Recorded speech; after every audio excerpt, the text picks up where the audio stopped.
बिस्मिल्लाहिर्रहमानिर्रहीम अस्सलाम वालेकुम। आप मेरा यूट्यूब चैनल देख रहे हैं। Welcome to my YouTube channel. Excise and taxation inspector की टेस्ट प्रिपरेशन के हवाले से आज हम लेक्चर नंबर 13 पढ़ेंगे। आपको पता है कि हमने एवरीडे साइंस को स्टार्ट किया हुआ है।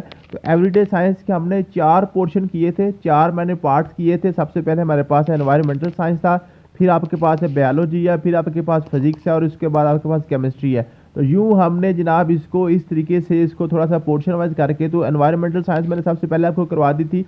आज इंशाल्लाह ताला आपकी बायो भी कंप्लीट हो जाएगी। बायो के पहले 2 लेक्चर मैंने किए थे। लेक्चर नंबर आपके पास 11 और 12 भी आपका बायो के वाले से था। आज 13वां लेक्चर भी बायो के वाले से होगा। तो यूँ 3 लेक्चर में हमारी बायो भी कंप्लीट हो जाएगी। तो हमने कोशिश करनी है कि बेसिकली जो भी आपके कंसेप्ट हैं, जो जितना आपका सिलेबस प्रिसाइज करके, जितना शार्ट करके हो सके उतना हमने करना, जितनी हमें ज़रूरत है।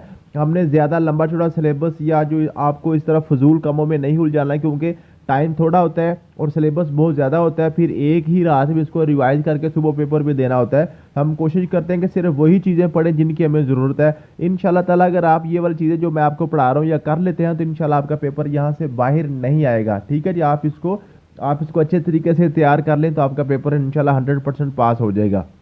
तो आज हमने लेक्चर नंबर 13 में हमने जनाब बायो को ख़त्म करना है। तो आज हम पढ़ेंगे ह्यूमन न्यूट्रिशन। कल हमने ह्यूमन बॉडी के वाले से कंप्लीट पढ़ लिया था। आपका हार्ट के वाले से, ब्रेन के वाले से, डाइजेशन सिस्टम के वाले से, स्टमक के हवाले से, ये सारी की सारी चीज़ें हमने कल डिस्कस कर ली थी। आज हमने करनी इंसानी खुराक जो है, इंसान की जो न्यूट्रिशन है उसके वाले जो आपके क्वेश्चन बनते हैं। उसमें आपके पास कार्बोहाइड्रेट्स होते हैं, लिपिड्स होते हैं, प्रोटीन्स होती हैं, वाटर, विटामिन्स और मिनरल्स के हवाले से। ठीक है, ये कुछ चीज़ें होंगी। तो यूँ आपका जो ना ह्यूमन के हवाले से, जो इंसान यानी कि एनिमल्स के हवाले से कंप्लीट हो जाएगा। उसके बाद हमने एंड पे थोड़ा सा पढ़ना है ग्लैंड्स एंड हार्मोन्स के हवाले से। ये भी क्वेश्चन पेपर में पूछे जाते हैं, ग्लैंड्स एंड हार्मोन्स के हवाले से। ठीक है, फिर आपके पास कुछ फेमस डिजीजेज होती हैं, कुछ बीमारियां हैं और पेंडेमिक्स वगैरह, जैसे कोरोना आ गई थी, एक वबा आ गई थी। ठीक है, बीमारियां और वबाएं, इनके वाले से क्वेश्चन जो जो बनते हैं वो सारे इंशाल्लाह हम डिस्कस करेंगे। ठीक है, फिर एंड पे आपका मेडिसिन और वैक्सीन के वाले से, मेडिसिन और वैक्सीन में क्या फ़र्क है वो इंशाल्लाह हम डिस्कस करेंगे। और एंड पे हमने प्लांट्स के वाले से भी आज डिस्कस करना है। आपको पता है कि हमने एनिमल्स के वाले से बड़ा डिटेल से डिस्कस कर लिया है। एनिमल्स के बाद फिर हमने इंसान को भी डिस्कस कर लिया। तो आज हमने थोड़ा सा प्लांट्स को भी डिस्कस करना है। तो जो आपकी जो है ना बायो यहाँ पे आपकी ख़त्म हो जाएगी। ठीक है, आपको पता है कि बायो के आपके पास 3 टॉपिक्स थे। एक आपके पास बॉटनी था जो आपका प्लांट्स के वाले से, फिर आपके पास जूलॉजी था, जू से, जो आपके पास जानवरों के वाले से था, फिर आपके पास माइक्रोबायोलॉजी था जो आपका माइक्रो ऑर्गेनिजम्स के वाले से था। तो तीनों हमने टॉपिक कंप्लीट करने हैं। ठीक है, तो इंसान के वाले से मीन का जूलॉजी जो है ना वो आपके इंसान और जानवरों के वाले से वो आपकी कंप्लीट हो गई है। माइक्रो ऑर्गेनिजम्स के वाले से जो आज हम कर लेंगे, जो आपका जो डिजीजेज वगैरह है वो सारे वायरस और बैक्टीरिया के वाले से। और साथ हमने प्लांट्स जो आपकी बॉटनी का जो टॉपिक है वो भी हमने कवर कर लेना है। तो चलो सबसे पहले हम प्लांट से ही स्टार्ट कर लेते हैं। आज नीचे से ऊपर की तरफ चले जाते हैं। ठीक है जी, तो प्लांट्स के वाले से क्वेश्चन आपके कौन कौन से बन सकते हैं। सबसे पहले जो प्लांट्स के जो है ना पार्ट्स हैं, 3 आपके पास पार्ट्स होते हैं। एक आपके पास लीफ होता है, एक आपके पास फ्लावर होता है, एक आपके पास रूट्स होती हैं। ठीक है जी, पत्ता होता है और फूल होते हैं और जनाब आपकी जड़ें होती हैं प्लांट्स की। ठीक है, अब प्लांट्स के वाले से सबसे इंपॉर्टेंट जो चीज़ है ना, ठीक है जी, वो है जी आपके पास ये फोटोसिंथेसिस और ट्रांसपायरेशन। ठीक है जी, ये टेबल बाद में आपको करवा देता हूँ। ठीक है, जब नीचे आप पढ़ लेंगे तो टेबल की आपको बाद में समझ आ जाएगी। तो सबसे पहले ये जो है ना फोटोसिंथेसिस और ट्रांसपायरेशन, ये 2 चीज़ें हैं, ये 2 बड़ी इंपॉर्टेंट है। इसी के हवाले से आमतौर पे क्वेश्चन बनता है पेपर में प्लांट्स के हवाले से। तो फोटोसिंथेसिस क्या है? फोटोसिंथेसिस ये है कि जनाब जो फोटो का क्या मतलब है? फोटो का मतलब होता है लाइट, फोटो का मतलब क्या होता है? रोशनी। फोटो का मतलब क्या होता है जी? रोशनी। और सिंथेसिस क्या होता है? सिंथेसिस क्या होता है? सिंथेसिस ये तजज़िया करना, अज्जा में तोड़ना। ठीक है जी, तो फोटोसिंथेसिस क्या है जी? रोशनी की मौजूदगी में अब सिंथेसिस का एक माना बुनना भी होता है, बुनना। ठीक है जी, तो फोटोसिंथेसिस मीन के रोशनी की मदद से या रोशनी की मौजूदगी में जो पौधे अपनी खुराक तैयार करते हैं उसको हम फोटोसिंथेसिस कहते हैं। Plants prepare its food in presence of sunlight and chlorophyll. Chlorophyll क्या होता है? क्लोरोफिल आप क्या होता है? जो आपका पत्ता होता है ना, जो पौधे में पत्ते होते हैं, लीव्स होते हैं। ठीक है जी, उसको हम क्लोरोफिल, उसका जो सब्ज पार्ट होता है ना, पत्ते का जो सब्ज पार्ट होता है, जो ये क्लोरोफिल ही है जो पत्ते को ग्रीन करता है। ठीक है, ये भी क्वेश्चन पूछा जाता है कि जो पौधों के पत्ते का रंग होता है ग्रीन कलर, वो किस वजह से होता है? वो क्लोरोफिल की वजह से होता है। ठीक है जी, तो ग्रीन पार्ट ऑफ लीव जो है ना उसकी मदद से जनाब क्या करते हैं जी, ये अपनी खुराक तैयार करते हैं। उसको हम कहते हैं फोटोसिंथेसिस। को हम क्या कहते हैं? फोटोसिंथेसिस कहते हैं। और फोटोसिंथेसिस का अमल जो है डे टाइम होता है, डे टाइम, क्योंकि सिर्फ सूरज की रोशनी में करना होता है। तो सूरज की रोशनी तो फिर आपको डे टाइम ही मिलेगी। ठीक है, ये क्वेश्चन आपके क्लियर हो गया। उसके बाद आपके पास है जी, in day time plants release oxygen and absorb CO2। CO2 को मतलब होता है carbon dioxide, C for carbon, O for oxygen से ऑक्साइड बन गया, 2 लिखा और 2 से मरा था डाई, डाई डी। जैसे आप जब हम इसको केमिस्ट्री पढ़ेंगे तो फिर यहाँ पे सारी चीज़ें कवर हो जाएंगी आपकी, मोनो डाई ट्राई टेट्रा वगैरह वहाँ पे आपको मैं क्लियर करवा दूंगा। ठीक है जी, तो ये आपके पास क्वेश्चन हो गया जी। ये क्वेश्चन इस तरह से घुमा के पूछ सकता है, बताएं जी जब फोटोसिंथेसिस होती है, फोटोसिंथेसिस के दौरान कौन सी गैस खारिज करते हैं? तो फोटोसिंथेसिस के दौरान पौधे जो ना ऑक्सीजन को खारिज करते हैं। ठीक है, और फोटोसिंथेसिस के दौरान पौधे कौन सी गैस को अब्जॉर्ब करते हैं? वो CO2 मीन के कार्बन डाइऑक्साइड को जज्ब करते हैं। ठीक है, समझ आ गया जी। इसके अलावा जी अगर रात की बात करें तो रात को जो पौधे हैं जनाब CO2 को रिलीज करते हैं और ऑक्सीजन को ऑब्जॉर्व करते हैं। इसलिए कहते हैं कि रात को पौधों के नीचे नहीं सोना चाहिए, वहां पे दम घुटने का खदशा होता है, क्योंकि ऑक्सीजन के इंसान के लिए भी ज़रूरी होती है सांस लेने के लिए, तो पौधे भी ऑक्सीजन को ही जनाब ऑब्जॉर्व कर रहे होते हैं। तो यूँ रात के वक्त पौधों के नीचे नहीं सोना चाहिए। ठीक है जी, समझ आ गया जी।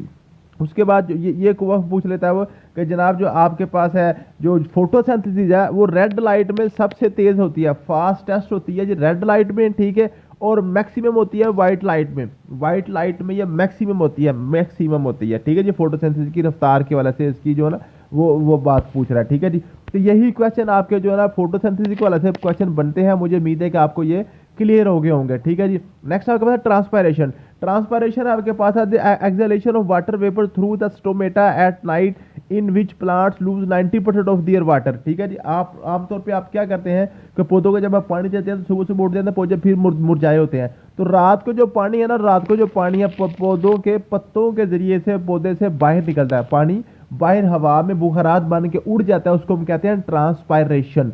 ट्रांसपायरेशन। अब यहाँ पे क्वेश्चन क्या बनता है कि बताएं जी ट्रांसपायरेशन जो ये कब होती है? ये रात को होती है। फिर वो कहते हैं कहाँ से होती है? ये पत्तों से होती है। फिर वो कहता है पत्तों के कौन से होती है? वो स्टोमेटा से होती है। स्टोमेटा, स्टोमेटा कहते हैं ये जो पत्ता आपका होता है ना, ये ऐसे आपके जो प्लांट का जो लीफ है, जो आपका पत्ता है, तो पत्ते के अंदर छोटे छोटे सुराख होते हैं जो आपको आमतौर पे आंख से नजर नहीं आते। ठीक है, छोटे छोटे सुराख होते हैं पत्ते के अंदर। इन सुराखों की वजह से जो पौधे का पानी है ना, जो पानी है वो सारा जड़ों से सारा पौधों की तरफ आता है, तो यहाँ से पानी बुखारात बन के बाहर निकल जाता है, तो उसको हम कहते हैं ट्रांसपायरेशन। ट्रांसपायरेशन। इसी से मिलती जुलती ये तीन आपके पास टर्म्स होती हैं, ट्रांसपोर्टेशन, ट्रांसपायरेशन, ट्रांसलोकेशन। ठीक है जी, ये आपके पास क्वेश्चन है। तो ट्रांसपायरेशन तो आपको सबसे पहले क्लियर हो गया। ट्रांसपायरेशन का मतलब होता है पौधों के पत्तों से पानी का बाहर निकलना। क्या होता है जी? आपके पास ट्रांसपायरेशन है। ट्रांसपायरेशन है। अब वो कब होता है, कहाँ से होता है जी? स्टोमेटा के जरिए होता है। अब ये ट्रांसपोर्टेशन और ट्रांसलोकेशन ये दो चीजें हैं। अब यहां से क्वेश्चन कौन सा पड़ेगा? ट्रांसपोर्टेशन का मतलब होता है ट्रांसपोर्ट करना। ट्रांसपोर्ट करना, किसी चीज को एक जगह से उठाकर दूसरी जगह पे पहुंचा देना, उसको हम कहते हैं ट्रांसपोर्ट। ट्रांसपोर्ट होती है ना, जैसे आप बस वगैरह में, गाड़ी में आप ट्रांसपोर्ट करते हैं चीज़ों को या इंसानों को, एक जगह दूसरी जगह पहुंचा देते हैं। तो वो क्या होता है? एक जगह को चीज़ को उठाना, दूसरी जगह पर जाकर उसको उतार देना, वहां पे जाकर शिफ्ट कर देना, वो आपका होता है ट्रांसपोर्टेशन। अब पौधे में ट्रांसपोर्टेशन क्या होती है? जो आपके जमीन के अंदर से जो पौधे की जड़ें हैं ना जी, जमीन के अंदर से पानी और नमकियात वगैरह, मिनरल्स वगैरह को यहाँ से उठाते हैं और पौधे के अंदर ला के जनाब इसको शिफ्ट कर देते हैं। ये होती है आपके पास है ट्रांसपोर्टेशन। Transportation, transportation. अब ये ट्रांसपोर्टेशन के जरिए के लिए पौधे के अंदर नालियां होती है, उसको हम कहते हैं जाइलम। उसको हम क्या कहते हैं? जाइलम। जाइलम, जाइलम उनको हम कहते हैं। क्या कहते हैं जी? जाइलम कहते हैं। Xylem, xylem. ये वो क्वेश्चन पूछता है, बताएं जी पौधे की जड़ से पानी का पौधे के सारे हिस्सों में पहुंचना क्या कहलाता है? वो ट्रांसपोर्टेशन कहलाता है। ट्रांसपोर्ट हो रही है, एक चीज जगह, एक जगह से दूसरी जगह पहुंच रही है। ठीक है जी। फिर वो पूछा ट्रांसपोर्टेशन जो है ना, या जो पौधे के अंदर जो पानी का निजाम है, जमीन के अंदर से पानी जब जब पौधा करता है, वो कौन सी ट्यूब्स के जरिए, कौन सी वेसल्स के जरिए करता है? वो आपके पास जाइलम, जाइलम वेसल्स है। जाइलम वेसल्स होती हैं। ठीक है जी। उसके बाद आपके पास है ट्रांसलोकेशन। ट्रांसलोकेशन है जी लोकेशन को चेंज करना। लोकेशन को चेंज करना मींस के आपने किसी भी चीज को, ये आपका एक घर है फॉर एग्जांपल, आप घर से आपने चीजों को यहां से उठा के यहां पे रख दिया, यहां से उठा के यहां पे रख दिया, मींस के सिर्फ लोकेशन चेंज कर रहे हैं, इनको आप बाहर नहीं निकाल रहे, इनको आप शिफ्ट नहीं कर रहे, शिफ्ट किसी चीज को नहीं कर रहे, वो आपकी होती है जी ट्रांसलोकेशन। इसका क्या मतलब है? जो आपका पौधा है फॉर एग्जांपल, ये आपके पास पौधा है, पौधे को आपने क्या किया, पौधे के जो पत्ते हैं ना, पत्ते पौधे की खुराक तैयार करते हैं, पौधे के पत्ते जो है वो खुराक तैयार करते हैं। तो पौधे के पत्तों से खुराक को पौधे के सारे हिस्सों में पहुंचाना, वो क्या होती है जी, आपके पास ट्रांसलोकेशन होती है। मीन्स के पौधे की जो खुराक है पौधे के अंदर ही रहनी है, सिर्फ उसकी लोकेशन चेंज होनी है। पत्तों से उसने टहनियों में जाना है, स्टेम में जाना है, जड़ों में जाना है, हर जगह पे पहुंचना है, तो वो आपकी होती है ट्रांसलोकेशन। और ये होती है फ्लोएम के जरिए, फ्लोएम के जरिए, फ्लोएम फ्लोएम के जरिए, फ्लोएम के जरिए। ये जो नालियां होती हैं जो पौधे की खुराक को पौधे के तमाम हिस्सों में पहुंचाती है, उसको हम कहते हैं फ्लोएम, कहते हैं फ्लोएम, फ्लोएम। ठीक है जी, समझ आ गई है। तो ये आपके पास ट्रांसपोर्टेशन, ट्रांसपायरेशन, ट्रांसलोकेशन, ये 3 टर्म्स थी। ये यही चीज़ें जो मैंने आपको बताई हैं, यही चीज़ें मैंने नीचे आपको लिखी हुई है। ठीक है, वो सारी की सारी आप पढ़ेंगे तो आपको ट्रांसपोर्टेशन, ट्रांसपायरेशन, ट्रांसलोकेशन, ये 3 बातों में 3 आपने नाम याद करने हैं। ट्रांसपोर्टेशन के वाले से जाइलम का नाम याद करना है, ट्रांसपायरेशन के वाले से आपने स्टोमेटा का नाम याद करना है, और ट्रांसलोकेशन के वाले से आपने फ्लोएम का नाम याद करना है। ये तीनों में से एक क्वेश्चन आमतौर पर पूछ लिया जाता है। नेक्स्ट आपके पास है जी पोलिनेशन। पोलिनेशन का थोड़ा सा टच मैंने कल आपको रिप्रोडक्टिव सिस्टम में भी दिया था, जब हमने इंसान का सेक्सुअल और ए सेक्सुअल निज़ाम पढ़ा था ना, तो हमने यहाँ पे जो वहाँ पे पोलिनेशन का मैंने आपको थोड़ा सा बता दिया था। तो यहाँ पे आपको क्या है, ये मैं आपको थोड़ा सा डिटेल से बता देता हूँ। ठीक है जी, पोलिनेशन क्या है जी, the transfer of pollen grain from anther of flower, from anther of flower to stigma of carpel.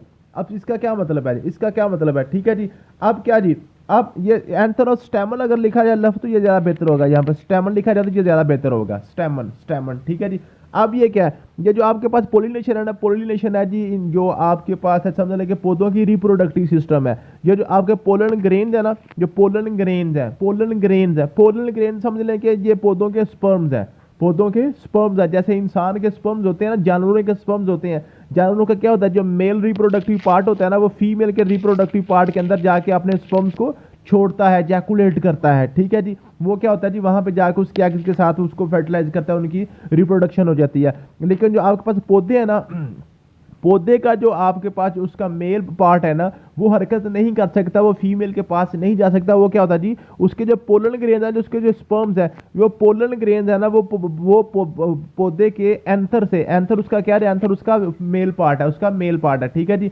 उसको जनाब क्या फीमेल पार्ट होता है आपके पास स्टिग्मा। फीमेल पार्ट क्या होता है आपके पास, स्टिग्मा होता है। स्टिग्मा तक पहुंचना, आपने पोलन ग्रेन्स को एंथर से उठाकर स्टिग्मा पे पहुंचाना होता है, उसको हम कहते हैं पोलिनेशन, पोलिनेशन। अब इस लाइन में आपके पास 3-4 क्वेश्चन बनते हैं, 3-4 क्वेश्चन बनते हैं। क्वेश्चन कौन कौन से बनते हैं, ये है, एक तो ये है कि आपके जो जो जो पौधे हैं, पौधों के अंदर रिप्रोडक्टिव सिस्टम कैसे होता है, पोलिनेशन के जरिए होता है। ठीक है, फिर वो क्या कहता है जी, पोलिनेशन किसके जरिए होता है, वो पोलन ग्रेन के जरिए होता है, पोलन ग्रेन के जरिए। ठीक है जी, ये स्पर्म्स है। फिर वो कहता है जी पौधा है, जब पौधे का मेल पार्ट कौन सा है, मेल पार्ट होता है जी उसका स्टेमन, उसको क्या कहते हैं, स्टेमन। नीचे मैंने लिखा हुआ है, नीचे लिखा हुआ है मेल पार्ट, स्टेमन। ठीक है जी, मेल पार्ट क्या लिखा हुआ है, स्टेमन। वो कहता है जी मेल पार्ट कौन सा है, स्टेमन है। फिर वो पूछता है पौधे का फीमेल पार्ट कौन सा है, वो आपके पास है कार्पल, वो आपके पास क्या है जी, कार्पल है, कार्पल, कार्पल। फिर वो पूछता है जनाब जो पौधे का मेल पार्ट स्टेमन है, उसके अंदर जो पोलन ग्रेन्स है वो कहाँ पे बनते हैं, वो कहाँ पे बनते हैं, वो आपके एंथर में बनते हैं, एंथर में बनते हैं, एंथर में। ये समझ लें कि ये जैसे जो जानवरों का पीनस होता है ना, पीनस, ये पीनस वाली जैसा, ये एग्जैक्ट जो उसका जो रिप्रोडक्टिव ऑर्गन है ना, वो ये है। ठीक है, ये उसका मेल पार्ट का जो रिप्रोडक्टिव ऑर्गन है वो एंथर है। ठीक है जी, अब फिर वो पूछता है जो स्टिग्मा है, स्टिग्मा के अंदर जनाब जो कार्पल है, सॉरी फीमेल उसका पार्ट कार्पल है, तो कार्पल का जो फीमेल ऑर्गन है वो आपके पास स्टिग्मा है, स्टिग्मा के अंदर आपकी ओवरी होती है, ओवरी के अंदर बेसिकली आंसर ने जाना होता है। ठीक है जी, तो ये आपका होता है जी, इसमें से 3-4 क्वेश्चन आपके बन जाते हैं पोलिनेशन की पहली लाइन में से। ये बार बार क्वेश्चन ये पेपर में पूछे जाते हैं, इसलिए मैंने आपको डिटेल से बता दिया। ठीक है जी, pollination of 2 type, self pollination, cross pollination. Self pollination होती है जी एक ही पौधे का जनाब उसके अंतर से दूसरी जगह पहुंच जाना। ठीक है जी, एक ही फ्लावर से। और जो आपके पास है जो क्रॉस पोलिनेशन है, 2 मुख्तलिफ पौधों के दरमियान जो पोलिनेशन होती है उसको हम क्रॉस पोलिनेशन कहते हैं। ठीक है जी, the agents that transfer pollen grains are called pollinators. ये भी क्वेश्चन पूछा जाता है, पोलिनेटर्स किसे कहते हैं, वो एजेंट्स, वो चीज़ें जो पोलन ग्रेन्स को एक फूल से उतार कर दूसरे फूल तक पहुंचाती हैं। वो हवा भी हो सकती है, पानी भी हो सकता है, इंसेक्ट्स भी हो सकते हैं, तितलियां वगैरह भी हो सकती हैं, बर्ड्स वगैरह भी हो सकती है, सारे के सारे क्या जी पोलिनेटर्स हैं, पोलिनेटर्स हैं। ये क्वेश्चन आपके क्लियर हो गए। नेक्स्ट आपके पास है पार्ट्स ऑफ फ्लावर। जो आपके पास पौधे का है ना, पौधे का जो फ्लावर है वो असल में जो रिप्रोडक्टिव ऑर्गन है ना वो पौधे का वो फ्लावर है। फ्लावर से ही जनाब, जो फूल से ही पौधे की रिप्रोडक्शन होती है और पौधे की जनाब सारा कुछ यही होता है। जो फ्लावर के आपके पास 4 पार्ट्स होते हैं, कुछ पेटल्स जिसको पत्तियां कहते हैं, ये अट्रैक्शन के लिए होती हैं।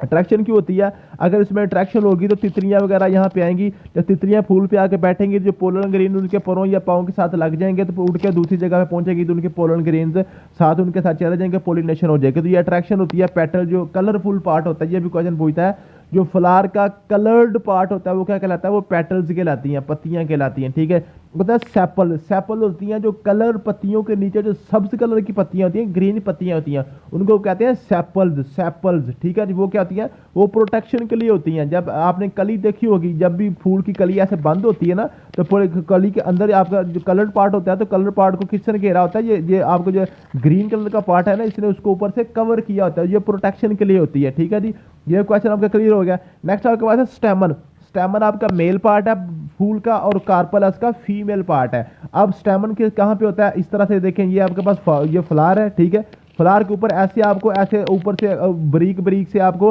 हेयर्स, ऐसे बाल से आपको ऊपर ऐसे उनके हेड बना होता है, ये आपको नजर आएंगे। ये सारे के सारे क्या है जी? ये आपके पास है, ये पौधे का आपके पास है स्टेमन है, इसका मेल पार्ट है। अब यहाँ से थोड़ा सा इसको आप नीचे देखें, नीचे इस तरह से ऐसे से ये आप सुराही सी बनी होती है। ठीक है, इसके अंदर से ऐसे सुराही सी बनी होती है।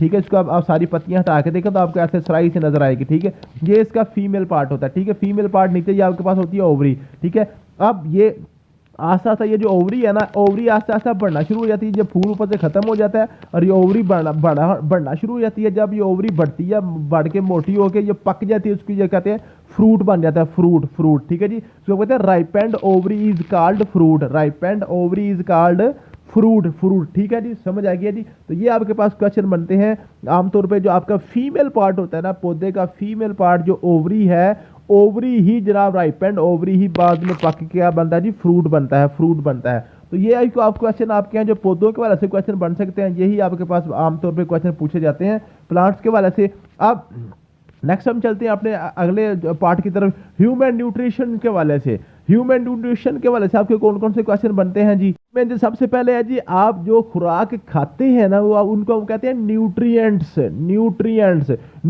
आपके दो तरह के हैं। दो तरह कौन कौन सी? एक आपके मैक्रो न्यूट्रिएंट्स है और एक आपके पास माइक्रो न्यूट्रिएंट्स है। माइक्रो का लफ्ज़ आप माइक्रोस्कोप से याद कर सकते हैं। माइक्रोस्कोप किसके लिए होती है? छोटी छोटी चीज़ों को देखने के लिए।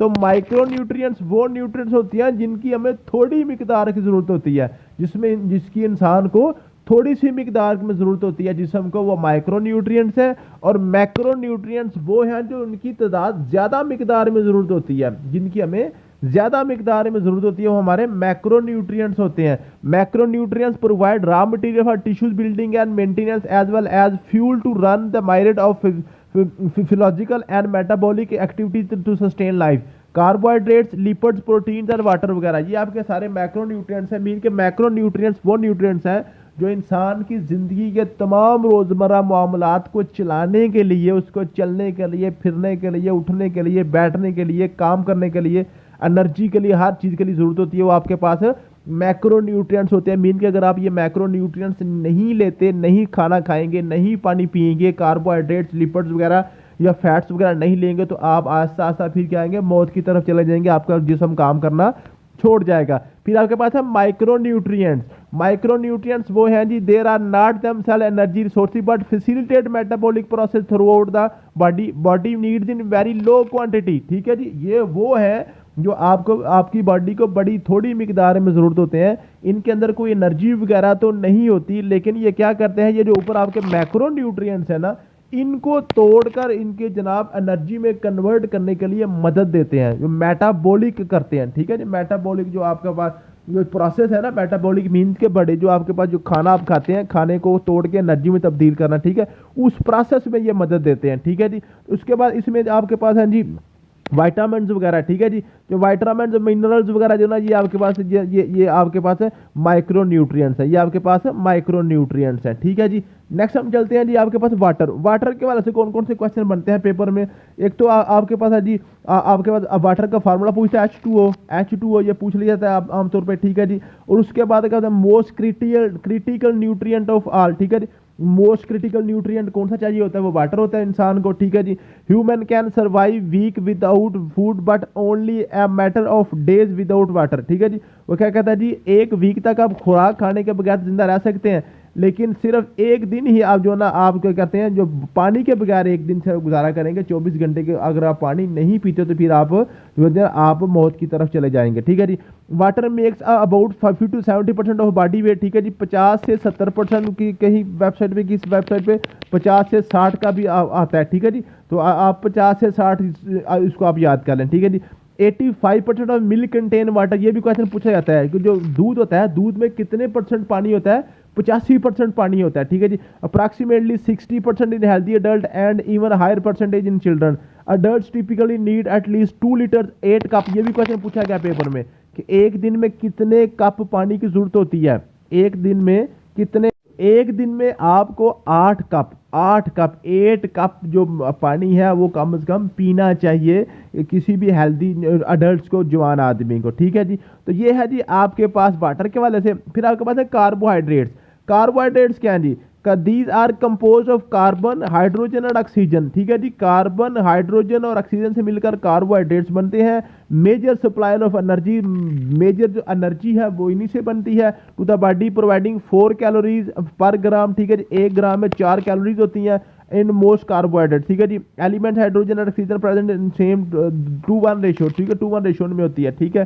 तो ये आपके पास है जी, ये सारी की सारी जो आपके पास है जो इंसान का जो आपका नर्वस सिस्टम वगैरह जो है वो सारे का सारा जो इंसान को जो चलने के लिए एनर्जी की जरूरत होती है वो सारी की सारी कार्बोहाइड्रेट्स पूरी करते हैं। फिर आपके पास है lipids. Lipids also contain carbon hydrogen oxygen but in different configuration having the considerably fewer oxygen कम होती है atom then foreign carbohydrates. Lipids are soluble in organic solvent such as acetone ether in insoluble in water. ये question lipids के बारे में पूछा जाता है। जो लिपिड्स आमतौर पे आपका होता है फैट्स वगैरह जो आप ऑयल वगैरह यूज करते हैं, ठीक है जी।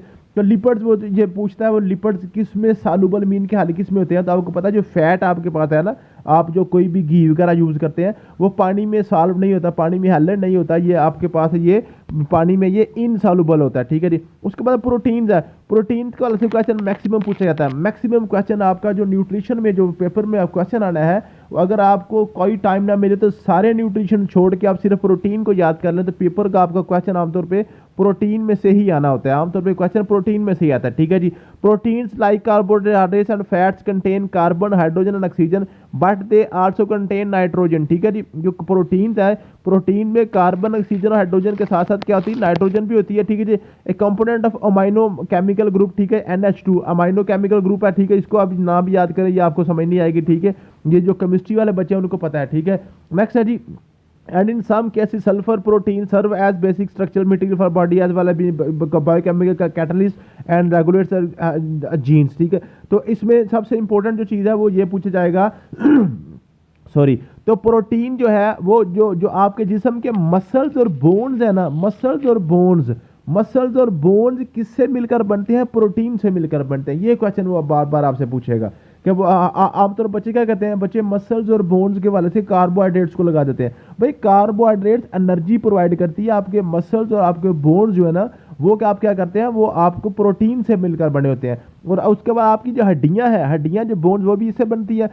नेल्स और स्किन वगैरह और हेयर वगैरह सारी की सारी क्या जी ये आपकी प्रोटीन से ही मिलकर बनती है। फिर वो पूछता है प्रोटीन कहाँ से हासिल होती है, फिश एग और योगर्ट वगैरह, ये जो जर्दी है ना, ठीक है जी, यहाँ से आपको जो ना ये मिलती है, ठीक है। फिश से और अंडों वगैरह से ये आपको प्रोटीन मिलती है, ठीक है जी। एंजाइम्स और हार्मोन्स के वाले से क्वेश्चन पूछ लेता है वो, ठीक है जी। एंजाइम्स क्या है जी, biological catalyst that speed up the chemical reaction in the body. जो भी केमिकल रिएक्शन बॉडी में हो रहा होता है ना, केमिकल रिएक्शन मीन जो भी आपकी खुराक है, खुराक का जुज़्वे बदन बनना, खुराक को तब्दील करके उसने खून बनाना या खुराक को तब्दील करके एनर्जी बनाना, उसको उसके अमल को तेज करते हैं एंजाइम्स, ठीक है जी। अब हार्मोन्स क्या है, hormone chemical messenger that regulate bodily function by travelling through the blood stream to the target organs. क्या जी, ये जो आपके पास हार्मोन्स है ना, ये हार्मोन्स आपके ऑर्गन्स, कोई भी ऑर्गन है ना, जो आपका बॉडी के जो अज़ा हैं उन तक ये खून के जरिए पैगाम पहुंच जाते हैं कि जनाब अब आपका मूड किस तरह का होना चाहिए। फॉर एग्जाम्पल एक बंदा अपने काम से गा रहा है, ठीक है, ऑफिस से गा रहा है, आगे से उसका बच्चा आएगा, उसका बेटा आएगा, उसकी बेटी आएगी, उसने उसको पकड़ लिया तो उसको क्या करेगा, उसके हार्मोन्स एक्टिव होंगे, वो क्या करेंगे कि अब आपको गर्म जोशी से बच्चों के साथ मुस्कुरा कर मिलना पड़ेगा, ठीक है जी। जो वो मुस्कुराता है, जो हंसता है, उसके मूड को जो चेंज चीज़ें करती हैं वो हार्मोन्स करती हैं। रोमांटिक मूड जो बनता है, जो या उसका जो अफसुर्दा मूड बनता है, या उसका जनाब खुशी वाला मूड बनता है, जो भी मूड बनता है जो ऑर्गन्स के हवाले से उसमें जो भी चेंजेस वगैरह आती हैं वो सारी की सारी हार्मोन्स चेंज करती हैं, ठीक है। अब हार्मोन्स के हवाले से दो चीज़ें बड़ी इंपॉर्टेंट है। हार्मोन्स का जो क्वेश्चन पूछा जाता है वो पूछता है जी आपका मेल हार्मोन, जो मेल हार्मोन और फीमेल हार्मोन, ये वो पूछता है पेपर में आमतौर पे। जो मेल का हार्मोन है वो टेस्टोस्टेरोन है, टेस्टोस्टेरोन जो है ना वो आपका मेल का हार्मोन। जो टेस्टी से इनको याद कर सकते हैं, टेस्टीज से इनको याद कर, टेस्टीज होती है ना जो आपका जो है ना जो मेल रिप्रोडक्टिव ऑर्गन के नीचे दो उसके बॉल्स होती हैं दो, ठीक है, जो हैंगिंग बॉल्स हैं वो हमारे जो टेस्टीज होते हैं जो मेल्स के, ठीक है, वहां से आप इसको याद करते हैं टेस्टोस्टेरोन। ये बड़ा इंपॉर्टेंट है, पेपर में पूछता है। और फीमेल का जो हार्मोन होता है प्रोजेस्टेरोन, ये भी क्वेश्चन पेपर में बार बार पूछा गया है। जो आपके हार्मोन्स है, मेल हार्मोन आपका जो ना टेस्टोस्टेरोन है और फीमेल का हार्मोन है प्रोजेस्टेरोन, ठीक है जी, समझ आ गई है। नेक्स्ट आपके पास है मिनरल्स है। मिनरल्स में आपके पास क्या ये जिंक वगैरह है आपके पास है, ठीक है, ये आयरन वगैरह है, ये आपको जो है ना ये वो पूछता है कि आपने आयरन कहाँ से आपको मिलता है, वो मिल्क से मिलता है, दूध से मिलता है, जिंक वगैरह, ठीक है जी। ये मिनरल जो है ना, these are simple inorganic elements often in form of salt in the body that are not themselves metabolized, not they are source of energy. Mineral constitute about 4 to 6% of the body weight, about 1/2 और calcium और 1/2 quarter, ठीक है जी। ये calcium वगैरह और जो आपके पास iron वगैरह जो है ना वो सारी सारी आमतौर पे ये आपको दूध से ही मिलते हैं। यही क्वेश्चन जिसका मैक्सिमम बन सकता है। फिर आपके पास जो बेसिक आपका जो क्वेश्चन बनना है वो आपका विटामिन से बनना है, तो ये आपने कुछ ना करें, विटामिन याद कर लें और प्रोटीन याद कर लें और आपके पास हार्मोन्स याद कर लें तो आपका इंशाल्लाह ताला पेपर कवर हो जाएगा, ठीक है। ये तीन चीज़ें आपने अच्छे तरीके से करनी है, विटामिन, प्रोटीन्स और आपने हार्मोन्स, ये क्लियर कर लें तो पेपर आमतौर पे यहीं से आपका बन जाता है, ठीक है। विटामिन के वाले से आपके पास कौन से क्वेश्चन बन सकते हैं। विटामिन में आपने तीन चीज़ें क्लियर करनी है और इनको आपने चाहे रट्टा लगाएं, जो मर्जी करें, विटामिन को आपने इस तरीके से करना है। एक तो आपने करना है जो विटामिन के सोर्सेज, विटामिन मिलते कहाँ से हैं, ठीक है। दूसरा आपने करना इनका अगर ये जिस्म में इनकी कमी हो जाए, तो इनकी वजह से बीमारी कौन सी लग सकती है। सिर्फ यही दो चीज़ आपने क्लियर कर लें, ठीक है। विटामिन के वजह से सिर्फ यही दो चीज़ें क्लियर कर लें। ह्यूमन बॉडी नीड्स विटामिन इन वेरी लो क्वांटिटी, ठीक है जी। विटामिन और कैटेगरी, इसके दो कैटेगरीज हैं, एक है जी वाटर सॉल्युबल, एक है फैट सॉल्युबल। कुछ विटामिन जैसे हैं जो पानी में हल हो जाते हैं और कुछ विटामिन जैसे हैं जो पानी में हल नहीं होते। वो कहाँ पे हल होते हैं, वो फैट वगैरह में, ऑयल वगैरह में हल होते हैं। जो आपके पानी में हल होते हैं वो आपको कहते हैं विटामिन बी और सी। सी कौन सा होता है, जो आपका खट्टा होता है ना, जो लीमू से मिलता है। तो आमतौर पे यहाँ से आप इसको याद कर लें कि जो आपका जो वाटर सॉल्युबल है, वो जो लीमू वगैरह है ना, वो आपका पानी में हल हो जाता है, तो ये सी है, सी, ठीक है जी। यहाँ से आपको क्लियर हो जाएगा। बी और सी जो है ना vitamin A, vitamin B, vitamin C, vitamin D और विटामिन के, बेसिकली ये 5 विटामिन होते हैं। वैसे बी के जो आगे आपके इसके सब कैटेगरीज भी हैं, B1, B2, B3, B4, इस तरह भी जो चलती हैं, ठीक है जी। तो B6 वगैरह, तो आपने क्या करना है, इनको आपने याद कर लेना है कि आपके जो है ना टोटल इसके 13 टाइप्स बनती हैं वैसे, ठीक है। इसको 13 टाइप बन जाती हैं, जो बी के B1, B2, B3, B5, B12 तक चलता है, ठीक है। तो इससे सी, डी और ई और के, तो लेकिन आप बेसिकली ए, बी, सी, डी, ई और के, सिर्फ यही आप याद कर लें तो आपका पेपर इंशाल्लाह ताला कवर हो जाएगा, ठीक है जी। अब हम चलते हैं जी, ये आपके पास है जी विटामिन ए में सबसे पहला ये जो अब कैरेट से ये मिलता है, स्वीट पोटैटो से मिलता है और स्पिनच और लीवर वगैरह से मिलता है, ठीक है, लीवर से, ठीक है। ये आपके आलू खाएं या आपके कैरेट्स वगैरह, गाजरें वगैरह खाएं तो आपको विटामिन ए मिलता है। अब ये क्वेश्चन पेपर में आमतौर पे विटामिन ए से ही सबसे ज़्यादा क्वेश्चन विटामिन ए से बनता है या विटामिन आपको बनेगा डी से बनेगा, विटामिन डी से। विटामिन ए और विटामिन डी ये दोनों इंपॉर्टेंट है, इसको आपने अच्छे तरीके से करना है। विटामिन ए वाले पूछते हैं नाइट ब्लाइंडनेस जो है ना, ये किससे होता है, नाइट ब्लाइंडनेस मीन के जिन लोगों को रात को दिखना बंद हो जाता है वो विटामिन ए की कमी होती है, वो नाइट ब्लाइंडनेस की वजह से होता है। ठीक है जी। उसको बाद आपका तो विटामिन बी के B1 B2 B3 B6 B12 वगैरह ये अगर आप ना भी करेंगे तो आपका काम चल जाएगा।